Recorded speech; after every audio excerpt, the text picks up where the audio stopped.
Je pense que j'ai jamais raconté le moment où j'ai tout abandonné. Je vous raconte souvent sur ce compte un peu tout ce qui m'est arrivé, mes péripéties, mon burn-out à cause du cabinet d'avocat, etc. Mais j'ai jamais vraiment raconté le jour où j'ai tout arrêté.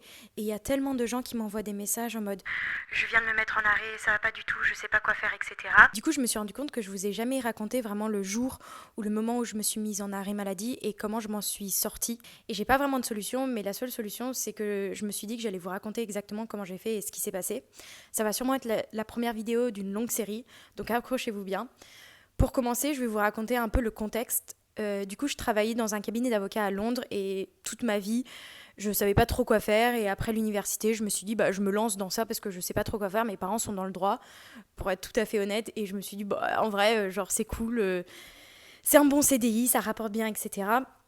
Et du coup, je me suis lancée dans ça et j'ai trouvé un stage dans un super cabinet à Londres parce que j'ai fait du droit en Angleterre.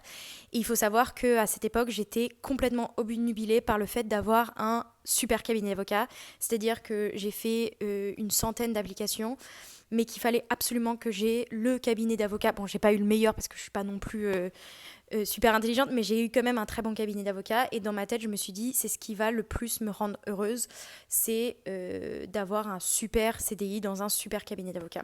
Et donc je me lance dans ces 2 ans. Donc en gros en Angleterre, tu fais 2 ans full-time dans un cabinet d'avocat avant d'avoir le titre d'avocat. Et donc tu es plus qu'un stagiaire, mais un peu moins qu'un collaborateur, juste pour résumer. Du coup, voilà, je me lance et au début, je vous avoue que j'étais à fond. Je faisais des horaires de malade, mais je sortais. J'avais une vie de jeune travailleuse un peu corporate, classique. Je sortais beaucoup. J'avais de l'argent pour m'amuser, pour aller au resto. Mais je travaillais beaucoup. Et voilà, en gros, l'idée, c'était que je change de département tous les 6 mois. Et j'arrive dans mon deuxième département. Et là, ça bascule un peu, je vous avoue, parce que je commence à avoir des mauvaises relations avec mes supérieurs parce que, enfin, pas moi, moi je n'ai pas de mauvaise relation avec mes supérieurs, mais mes supérieurs sont hyper toxiques.